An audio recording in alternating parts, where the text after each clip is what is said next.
नमस्कार, मैं हूं शिवा पुरोहित और आप हैं सागर टीवी न्यूज के साथ। सुर्खी की सियासत पर आधारित हमारी इस खास पेशकश के तीसरे भाग में आपका स्वागत है, जहां पहले और दूसरे भाग में हमने सुर्खी की सियासत और आखिर सुर्खी विधानसभा से बाहरी प्रत्याशी ही क्यों जीतते आ रहे हैं इस पर खास चर्चा की। वहीं इस तीसरे भाग में हम चर्चा करेंगे कि आखिर सुर्खी विधानसभा की जनता ने कब किस दिग्गज नेता को सबक सिखाया, यानी उनका घमंड चूर किया। सागर जिले की सुर्खी विधानसभा में वैसे तो कई सारी बातें हैं जो बेहद दिलचस्प हैं, लेकिन आज के इस भाग में दो खास बातों पर चर्चा करेंगे। पहली तो ये कि इस विधानसभा में चुनाव लड़ने और जीतने वाले नेताओं को यहाँ की जनता ने शिखर तक पहुँचाया, लेकिन एक वक्त ऐसा भी आया कि आसमान तक पहुँचाने वाली इसी जनता ने उन्हें जमीन पर ला दिया, या यूं कहें कि उनका घमंड चूर कर दिया। वहीं दूसरी दिलचस्प बात है कि सुर्खी विधानसभा से चुनाव लड़ने वाले अधिकांश नेता लोकसभा चुनावों में भी जोर आजमा चुके हैं। इनमें से कई को सफलता मिली तो कई असफल भी हुए। आज के इस भाग में हम इस पर विस्तार से चर्चा करेंगे। सबसे पहले इस पर नजर डालिए। सुर्खी विधानसभा में गोविंद सिंह राजपूत, भूपेंद्र सिंह ठाकुर, विट्ठल भाई पटेल और लक्ष्मी नारायण यादव, ये चार नेता हैं जो यहां से विधायक चुनकर आए और लगातार चुनाव लड़े। ये सभी 3 बार लगातार तो सुर्खी विधानसभा से चुनाव लड़े ही, लेकिन इनमें से कुछ 4 तो कुछ 5 बार तक सुर्खी विधानसभा से चुनाव लड़े। अब बात करते हैं उस पहले नेता की जिसे सुर्खी की जनता ने पहली बार में शिखर तक पहुंचाया, लेकिन अगली बार वापस जमीन पर ला दिया। लक्ष्मी नारायण यादव सुर्खी विधानसभा से कुल 5 बार चुनाव लड़े, 2 चुनाव जीते और 3 चुनाव हारे। सुर्खी विधानसभा से सबसे ज्यादा चुनाव लड़ने वाले नेताओं में से एक और सबसे ज्यादा चुनाव हारने वाले नेता वही हैं।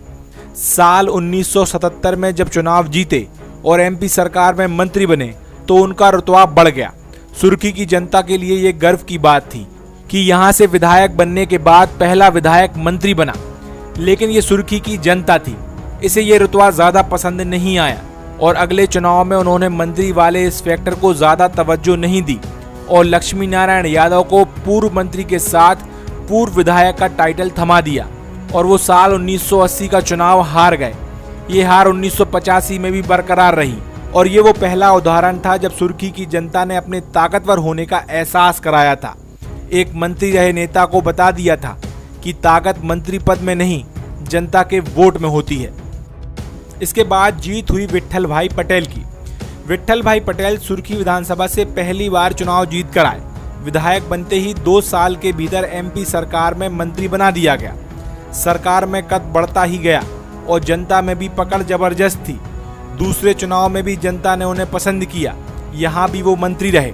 पद और पावर दोनों उनके पास थे, लेकिन इस बार जनता की जो पकड़ थी वो ढीली होती जा रही थी। नतीजा ये हुआ कि साल 1990 के चुनाव में जनता ने ऐसा जवाब दिया कि ये दिग्गज नेता फिर कभी चुनाव नहीं जीत पाया। 2 बार सुर्खी विधानसभा से चुनाव हारने के बाद ना वो सत्ता का ग्लैमर रहा और ना ही वो बात जो उन्हें बताती थी कि वो विट्ठल भाई पटेल हैं। ये वो पहला मौका था जब किसी दिग्गज को आसमान से जमीन पर लाने का काम सुर्खी की जनता ने किया। इसके बाद बात 2 नेताओं की, गोविंद सिंह राजपूत और भूपेंद्र सिंह ठाकुर। भूपेंद्र सिंह ठाकुर सुर्खी विधानसभा से पहला चुनाव जीतकर एमपी की सुर्खियों में आ गए। उन्होंने 2 दिग्गजों को हराया था। उन्होंने 2 पूर्व मंत्रियों को शिकस्त दी थी। साल 1993 में पहला चुनाव जीतने के बाद भूपेंद्र सिंह का जनता के बीच सीधा कनेक्शन था। इस युवा नेता ने जिले में धूम मचा दी थी। हर जगह सिर्फ इस युवा विधायक की चर्चाएं थी। भूपेंद्र सिंह ठाकुर भी जनता के बीच सीधा जुड़ाव रखते थे, लेकिन साल 1998 में दूसरी जीत के बाद जनता ने कुछ बदलाव महसूस किया और ये बदलाव शायद जनता को पसंद नहीं आया और अगले चुनाव में सुर्खी की जनता ने नेता ही बदल दिया, यानी भूपेंद्र सिंह ठाकुर इसके बाद साल 2003 का चुनाव लड़े लेकिन हार गए। साल 2003 के चुनाव में मिली हार के बाद भूपेंद्र सिंह ठाकुर फिर कभी सुर्खी विधानसभा से चुनाव लड़ने की हिम्मत तक नहीं कर पाए। ये सुर्खी विधानसभा की जनता का अब तक के नेताओं को दिए सबसे करारे जवाबों में से एक था, जिसमें किसी नेता को अपनी सियासी जमीन छोड़ने के लिए मजबूर होना पड़ा। अब बात गोविंद सिंह राजपूत की।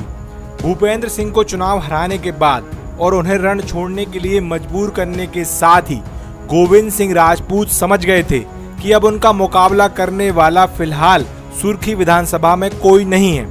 साल 2003 और साल 2008 की जीत के बाद उन्हें ये लगने लगा था कि उन्हें कोई हरा नहीं सकता। बस यही बात सुर्खी की जनता को भी समझ आ गई और गोविंद सिंह राजपूत का कांग्रेस में बढ़ता कद, सागर जिले में पावर सेंटर बनने के बाद भी सुर्खी विधानसभा की जनता ने साल 2013 में उन्हें बता दिया कि जनता से बड़ा पावर कोई नहीं और वो चुनाव हार गए। और इस तरह चौथी बार सुर्खी की जनता ने ये साबित किया कि आखिर जनता की ताकत क्या होती है। वहीं एक बात और जो सुर्खी विधानसभा की दिलचस्प है वो ये कि सुर्खी विधानसभा से चुनाव लड़ने वाले अधिकांश नेताओं ने लोकसभा का चुनाव जरूर लड़ा है।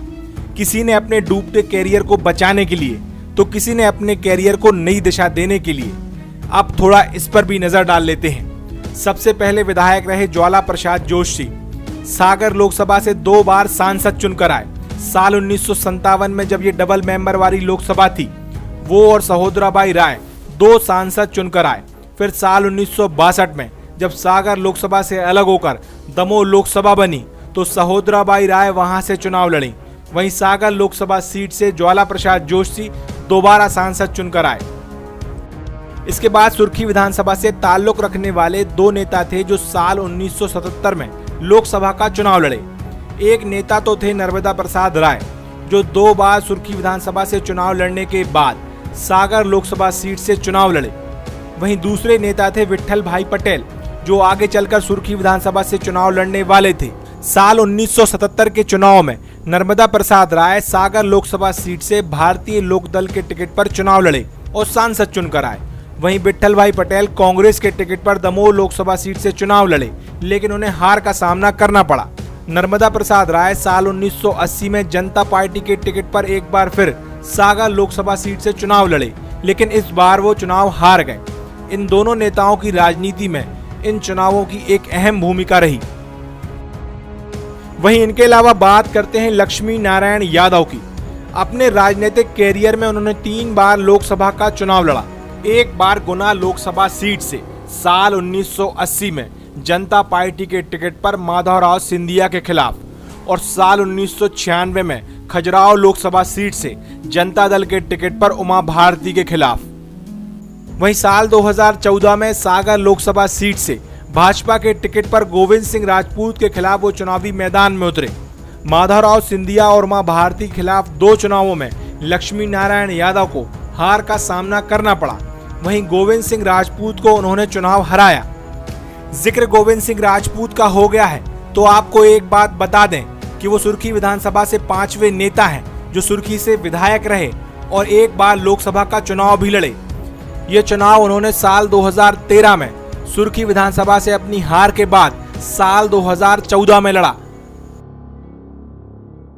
गोविंद सिंह राजपूत इस चुनाव के जरिए अपने राजनीतिक कैरियर में आई ढलान को ऊपर उठाना चाहते थे लेकिन वो कामयाब नहीं हो पाए। वहीं जिस अगले नेता का जिक्र करने हम जा रहे हैं उन्होंने लोकसभा चुनाव लड़कर अपने डूबते राजनीतिक कैरियर को उठाने में कामयाबी हासिल की थी। ये 6वें और आखिरी नेता हैं। सुर्खी से विधायक रहे और सागर लोकसभा सीट से सांसद रहे भूपेंद्र सिंह ठाकुर। साल 2003 और 2008 में मिली हार के बाद उन्हें एक वीटो पावर मिला अपनी राजनीतिक कैरियर को दोबारा ट्रैक पर लाने के लिए। ये मौका था सागर लोकसभा सीट से साल 2009 में चुनाव लड़कर। उन्होंने कांग्रेस के प्रत्याशी रहे असलम शेर खान को ये चुनाव हराया और जीत हासिल की। भूपेंद्र सिंह ठाकुर ने न सिर्फ ये चुनाव जीतकर अपने राजनीतिक कैरियर को बचाया बल्कि उसे बुलंदियों तक ले गए। ये थी सागर टीवी न्यूज की खास पेशकश सुर्खी की सियासत का तीसरा भाग, जिसमें हमने आपको बताया कि सागर जिले की सुर्खी विधानसभा के वो कौन से नेता थे जिन्हें जनता ने आईना दिखाया। वहीं हमने बताया कि सुर्खी विधानसभा से ताल्लुक रखने वाले नेताओं ने किस तरह से लोकसभा का चुनाव भी लड़ा। तो ये था सुर्खी की सियासत पर हमारी खास पेशकश का तीसरा भाग, जिसमें हमने जाना कि सुर्खी की जनता ने कब किस दिग्गज नेता का घमंड चूर किया। अब चौथी पेशकश में हम जानेंगे कि आखिर वो कौन से नेता हैं जिन्होंने गोविंद सिंह राजपूत के अलावा दल बदला।